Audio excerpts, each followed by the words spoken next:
Bapak Sahrial dan juga teman-teman semua. Jadi di sini kami dari kelompok 12 yang beranggotakan ada 3 orang. Jadi ada Nobel Haji Utama, terus ada Atta yang Mutadik, dan saya sendiri Yusri Amirta Firdaus akan mempresentasikan makalah kami yang berjudul etika dan juga tata kelola perusahaan.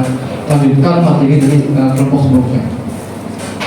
Oke, kita masuk ke materi yang pertama, yaitu apa sih hubungan antara etika dan juga tata kelola perusahaan. Jadi etika itu adalah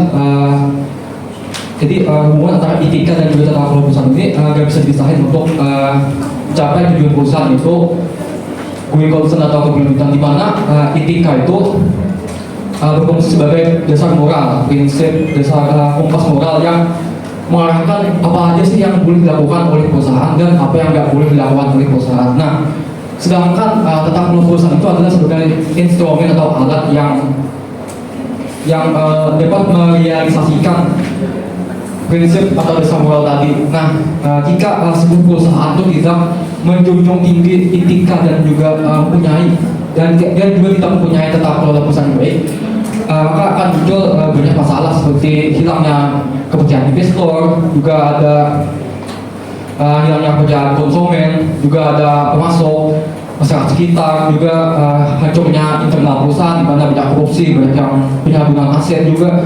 Nah, maka dari itu penting untuk bagi sebuah perusahaan untuk bisa mengkolaborasikan antara etika dan juga tata kelola perusahaan ini. Nah, bentuk kolaborasi itu ada banyak, dan salah satunya adalah implementasi prinsip GCG dengan membuat kode etik tingkah laku berbisnis perusahaan atau Code of Corporate and Business Conduct yang mengharuskan karyawan dan pimpinan perusahaan untuk melakukan praktik-praktik etik bisnis terbaik di segala hal yang dilakukan atas nama perusahaan dan telah dirumuskan dalam panduan perilaku. Prinsip tersebut harus mengakar kuat di dalam budaya perusahaan atau corporate culture yang mana mengharuskan seluruh karyawan dan pimpinan perusahaan untuk memenuhi keinginan sekaligus menjaga hubungan baik dengan seluruh stakeholder sehingga tujuan perusahaan itu going concern atau keberlanjutan itu dapat terwujud. Oke, kita masuk ke materi selanjutnya, itu manfaat dari penerapan GCG. Nah, ada 3 manfaat yang bisa dirasakan oleh sebuah perusahaan yang menerapkan GCG atau tata kelola perusahaan yang baik. Di mana manfaat yang pertama yaitu dapat meningkatnya kinerja perusahaan, di mana sebuah perusahaan yang memiliki tata kelola yang baik itu biasanya memiliki keputusan bisnis yang lebih bagus, lebih baik, karena mereka itu perusahaannya lebih fokus kepada perusahaannya, karena nggak ada yang namanya konflik kepentingan, nggak ada korupsi, nggak ada yang mentingin diri sendiri lah. Maka dari itu keputusan yang diambil itu berfokus ke bisnis dan pastinya akan meningkatkan kinerja perusahaan. Yang kedua itu meningkatkan nilai perusahaan.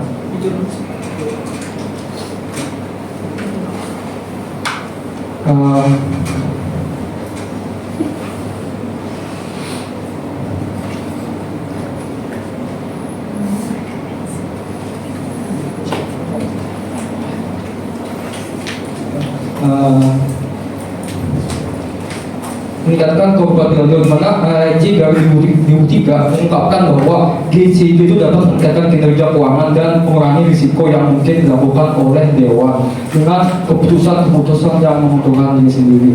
Dan terakhir itu meningkatkan kepercayaan investor. Survei yang dilakukan oleh McKinsey & Company di 2002 itu menjelaskan kalau investor itu lebih memilih untuk berinvestasi di perusahaan yang memiliki atau yang dikenal memiliki tata kelola yang baik dibandingkan yang nggak punya GCG yang baik. Karena dibandingkan GCG, walaupun mereka harus membayar lebih mahal untuk membeli sahamnya. Nah, artinya apa? Artinya investor ini lebih percaya ke perusahaan-perusahaan yang memiliki tata kelola yang baik, sehingga mereka rela membayar lebih mahal untuk membeli saham dari perusahaan tadi itu. Terus selanjutnya masuk ke yang ketiga, itu kendala. Jadi ada kendala, menurut Ibu itu ada 2 kendala, yaitu kendala internal yang meliputi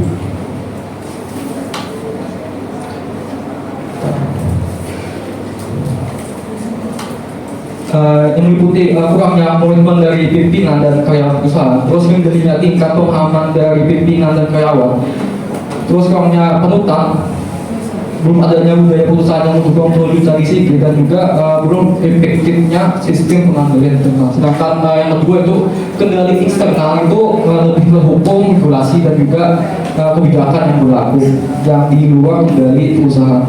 Oke, kita untuk materi strategi untuk mengembangkan etika dan tata kelola bisnis yang baik itu akan dijelaskan oleh Agus.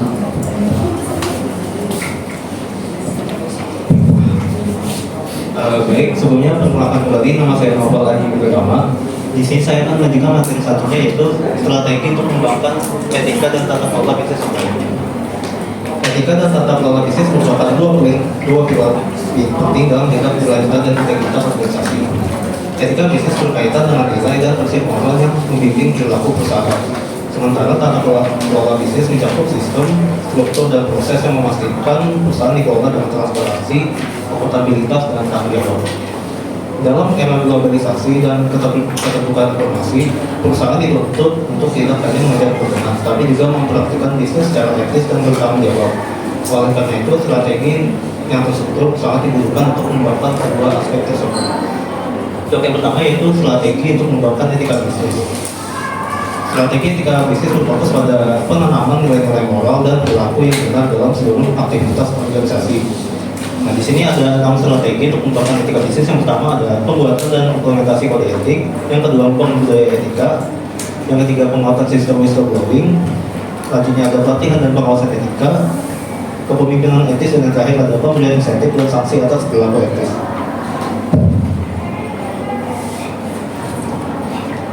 Untuk yang kedua yaitu strategi untuk mengembangkan tata kelola bisnis. Di sini ada 5 strategi. Yang pertama adalah meningkatkan efektivitas dewan direksi.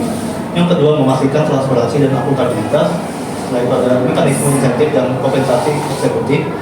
Yang keempat mekanisme pasar kontrol perusahaan, dan yang terakhir menerapkan etika bisnis dalam tata kelola. Skip pemaparan materi dari saya. Terus selanjutnya akan dilanjutkan oleh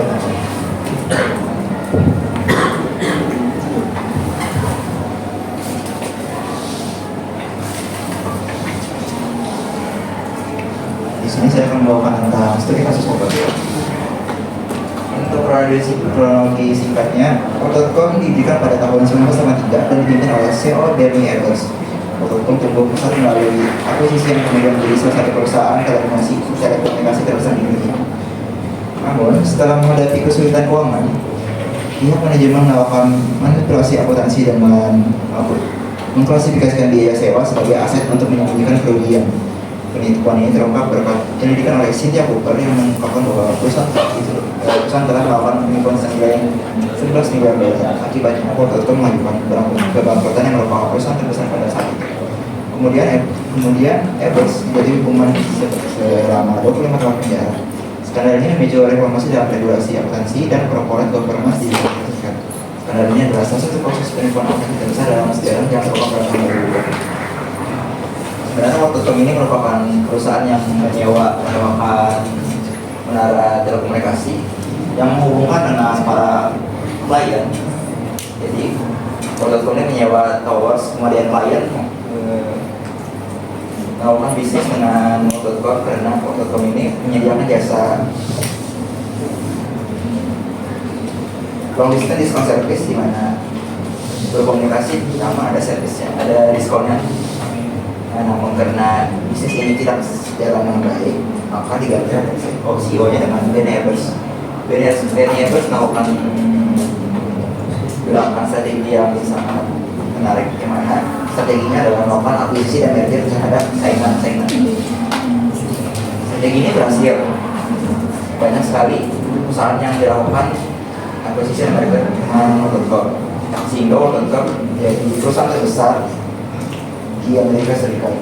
Namun pada tahun sekitar 1990 hingga 2000 terdapat kebijakan antitrust, di mana kebijakan ini menentang akuisisi dan merger World.com kepada Spirit Corporation, salah satu perusahaan terbesar juga, bahwa orang yang mengajukan gugatan ini mengatakan bahwa jika Word.com berhasil mengakuisisi dan merger terhadap Spirit Corporation, maka Word.com akan memonopoli seluruh pasar telekomunikasi, sehingga kesepakatan deal ini gagal. Nah, karena kegagalan ini, Word.com mengalami kesulitan keuangan karena saingan yang sebelumnya telah dikalahkannya melalui aksi dan merger tumbuh kembali dan perlahan bangkit melawan Word.com. Nah, Word.com yang sudah terbiasa melakukan akuisisi dan merger tidak mengembangkan kembali produknya atau memikirkan strategi lain, sehingga mereka mengalami kebangkrutan. Kebangkrutan ini dideteksi oleh akuntannya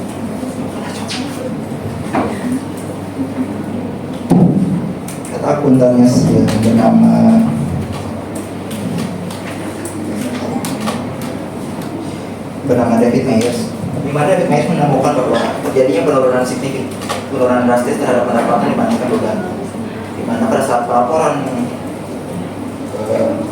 ini CFO-nya Scott Sullivan meminta akuntan untuk menghitung kembali, kemudian ditulang kembali hasil akuntan dan ternyata hasil tetap sama, sehingga CFO melakukan fraud dengan cara menyuruh akuntan untuk memanipulasi laporan keuangan agar dia sewa produk tersebut diklasifikasikan sebagai aset. Nah, kejadian ini berlangsung selama 3 kuartal, di mana audit internal terlambat menyadari bahwa adanya penipuan terhadap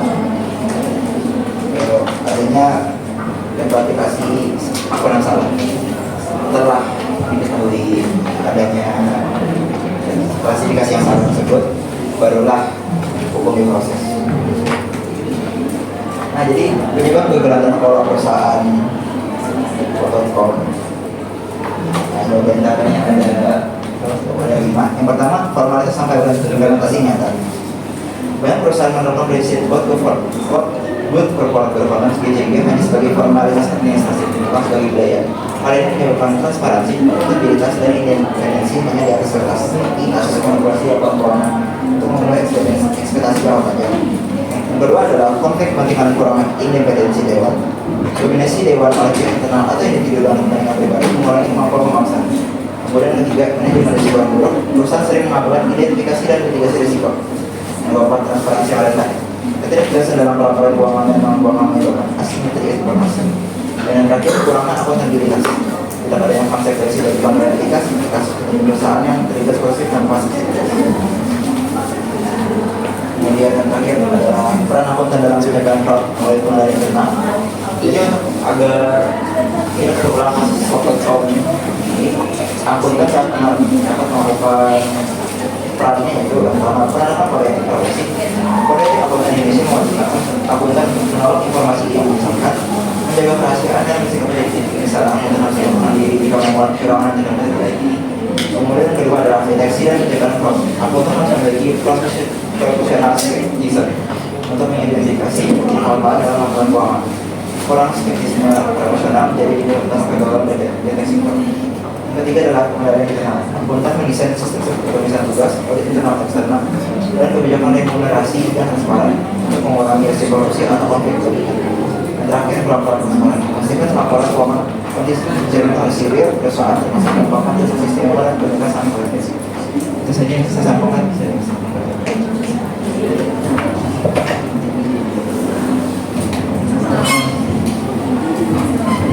Dan ini berakhir juga sisi presentasi pada kami pada hari ini. Dan pada sisi diskusi, siapa yang ingin bertanya, angkat tangan.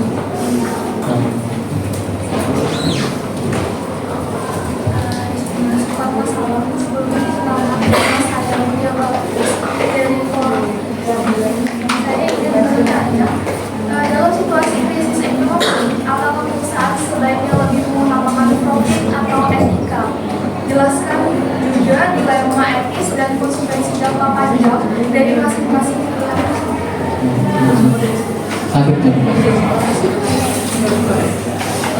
Baik, terima kasih atas waktu dan kesempatannya. Perkenalkan, saya Nadi Pareda dari kelompok 13 di sini. Saya ingin bertanya, tadi kan di dalam penerapan GCG itu ada 2 kendala yang dihadapi, yaitu internal dan eksternal.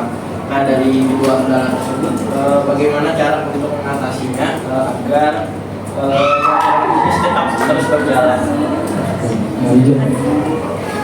Sebelumnya kenalkan nama saya Richard Abdul Wijaya dari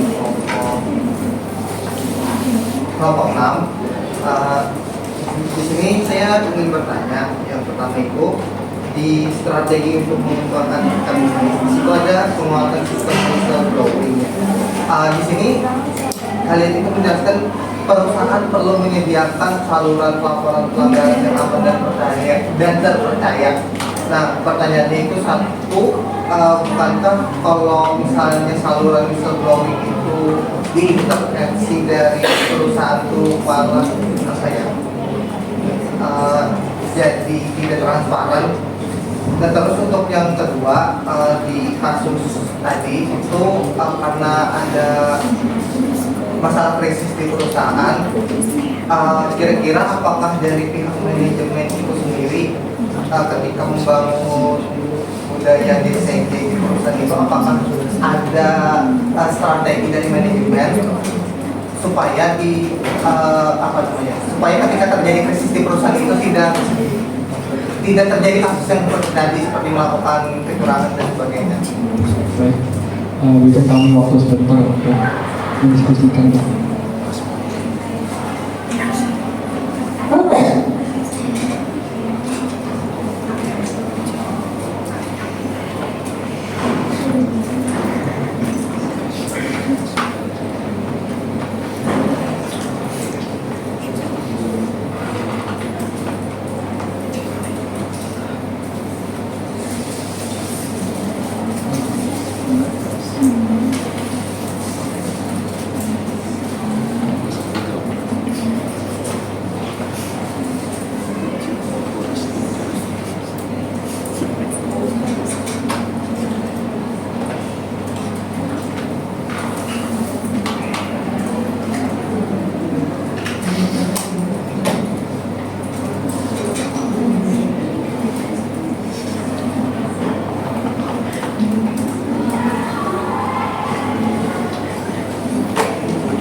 izin masuk, jadi ingin menjawab pertanyaan dari Nadiem tadi. Jadi pertanyaannya cara mengatasi kendala yang dihadapi perusahaan, itu kendala internal dan juga eksternal. Nah, jadi sesuai dengan tipe kendala ya, jika kendala internal itu ada kayak kurangnya pemahaman dan pengetahuan di SIG, itu bisa dengan meningkatkan pemahaman dan pelatihannya. Terus gak ada yang role model itu bisa dijadikan salah satu pegawainya jadi role model. Terus juga ada perbaikan sistem internal juga untuk mengatasi kendala eksternal ini, karena di luar kendala perusahaan, jadi perusahaan mungkin bisa lebih adaptif lah dengan perubahan kebijakan dan juga regulasinya.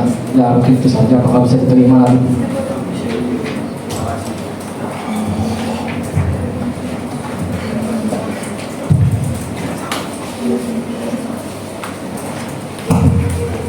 Baik, izin masuk. Di sini saya menjawab pertanyaan dari Mutia Balkis. Tadi pertanyaannya, dalam situasi krisis ekonomi, apakah perusahaan sebaiknya lebih mengutamakan profit atau etika?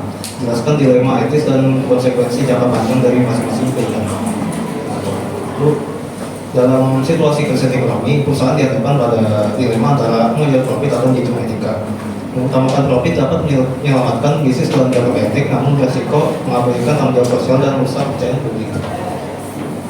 Sebaliknya, mengutamakan etika mungkin memperlambat pemulihan keuangan, tetapi membangun reputasi jangka panjang, menarik investor dan menciptakan keberlanjutan. Dilema etisnya terletak pada godaan untuk menempuh jalan pintas demi platform usaha. Padahal integritas dan tata kelola yang baik justru menjadi fondasi bagi kelangsungan perusahaan dalam jangka panjang. Apakah bisa diterima?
Di sini saya menjawab pertanyaan dari Radijan Asdi Widiadana. Pertanyaannya adalah, pada strategi penguatan whistleblowing disebutkan perusahaan perlu menyediakan saluran pelaporan pelanggaran. Apakah adanya mengurangi transparansi karena adanya intervensi saluran whistleblowing oleh perusahaan? Kemudian pertanyaan lainnya adalah, apa strategi manajemen pada perusahaan agar tetap mempertahankan GJG ketika perusahaan melakukan bisnis? Nah, pada strategi penguatan whistleblowing, perusahaan perlu menyediakan saluran pelaporan keuangan, pelaporan pelanggaran. Jika dirasa ini mengurangi transparansi karena perusahaan terlibat langsung, bisa saja melibatkan pihak ketiga, atau mungkin misalnya pelapor ini melapor ke temannya dulu, kemudian baru laporkan ke pihak sana sehingga masih terjadi anonim atau mungkin disediakan semacam website atau aplikasi untuk melakukan pelaporan secara anonim. Dan untuk yang menerima pelaporan ini haruslah orang yang memiliki nilai etika yang tinggi, sehingga tidak terpengaruh oleh konflik kepentingan dan segala semacamnya. Kemudian untuk strategi manajemen perusahaan pada agar mempertahankan GJG ketika perusahaan melakukan krisis, pertama, strategi manajemen itu haruslah berfokus pada dua hal. Pertama adalah strategi jangka pendek dan jangka panjang. Kemudian jika ada kendala dalam perusahaan harusnya dilakukan secara transparan, komunikasi harusnya komunikasi itu lancar. Misalnya ada kayak di World.com itu kan CFO-nya mengetahui bahwa silakan akuntan itu menghitung terjadinya penurunan pendapatan secara drastis loh. Nah, CFO-nya tuh memaksa akuntan untuk melakukan manipulasi, padahal itu seharusnya nggak boleh. Maksudnya distrategikan lagi, dikomunikasikan, tidak hanya berfokus pada keuntungan jangka pendek agar pemegang saham tidak kabur.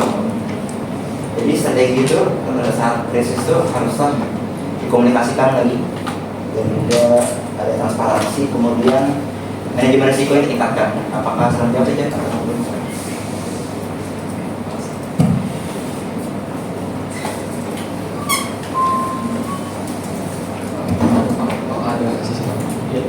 Masih ada waktu 16 menit, silahkan dibuka sesi 2.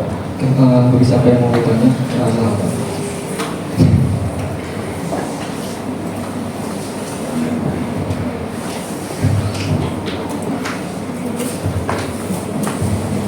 Silakan bagi anggota kelompok yang belum bertanya sejak diskusi 1 tadi atau kelompok 12. Nanti bagi penanya bisa mengirimkan nama dan pertanyaan di WhatsApp dulu. Silakan bagi yang belum bertanya kelompok lain.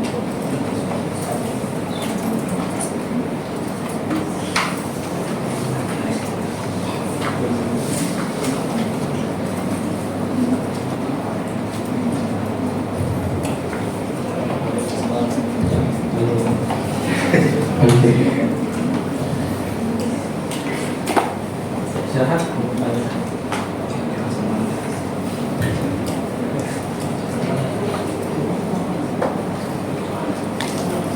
Ya, silakan. Boleh. Terima kasih atas kesempatannya. Perkenalkan nama saya Hariza Nubila. Jadi pertanyaan saya itu bagaimana jika sebelumnya saya bekerja di sebuah perusahaan dan mengetahui sebuah sistem perusahaan itu melanggar etika yang seharusnya. Nah, sikap kita yang seharusnya itu tapi kita cuma masih sebatas karyawan. Bagaimana sikap kita itu untuk ibaratnya bukan merubah sistem sih, tapi kayak ibaratnya bukan melakukan juga. Jadi bagaimana sikap kita sebagai karyawan itu menghadapi sistem perusahaan yang tidak etis itu. Tapi kita juga nggak bisa keluar dari perusahaan itu karena mungkin prospek dari perusahaan tersebut bagus gitu loh. Jadi mungkin bertanya bagaimana aja respon kita sebagai karyawan terhadap entah itu bosnya yang bersikap tidak etis atau bahkan proses di perusahaan itu yang nggak etis.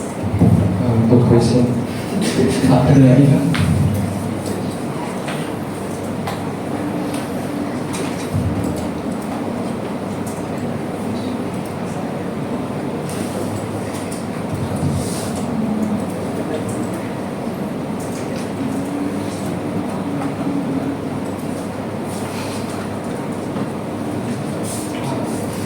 Boleh enak. Oke, terima kasih sudah menyampaikan dari kelompok ini.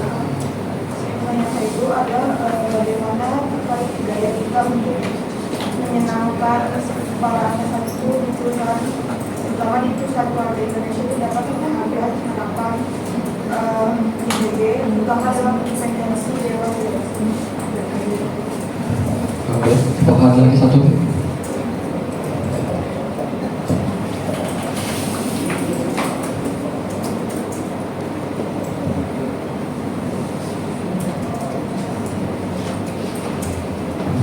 Sepertinya tidak ada lagi, Pak. Ya, Dan kami waktu untuk masuk ke stadion.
Oke, untuk masuk menjawab pertanyaan dari Harijah tadi. Jadi pertanyaannya, apa respon kita jika ada pekerjaan kita itu tidak etis atasannya? Jadi jawabannya yang paling aman itu ya melakukan memanfaatkan sistem whistleblower gitu. Itu paling aman ya, dengan melakukan aduan secara anonim. Terus paling aman lagi itu bisa nggak apa-apain gitu. Ya, tiba di pencet itu ya apakah bisa diterima?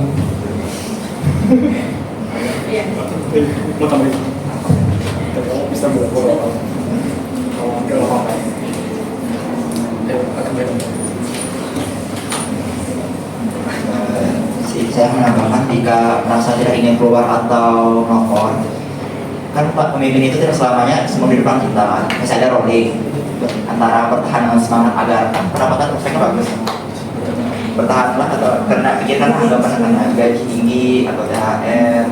Namun sebaiknya saya sarankan lapor saja ke audit internal. Kalau takut bocor, bawakan orang pihak ketiga sebagai pihak anonim lah. Bukan bisa ngomong ke teman, ini nanti teman ngomong ini, dia lapor, itu kan anonim jadinya. Itu sih.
Di sini saya menjawab pertanyaan dari Ina.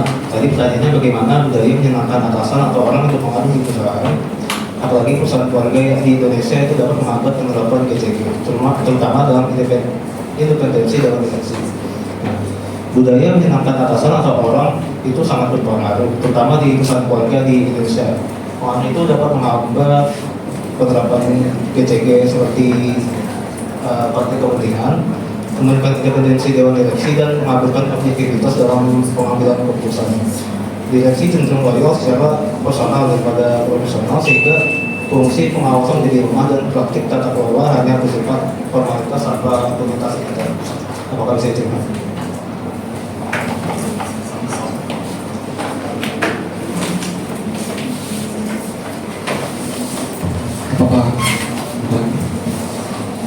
Apakah bisa begitu? Ya, kalau tidak ada pertanyaan lagi, silahkan bisa disampaikan.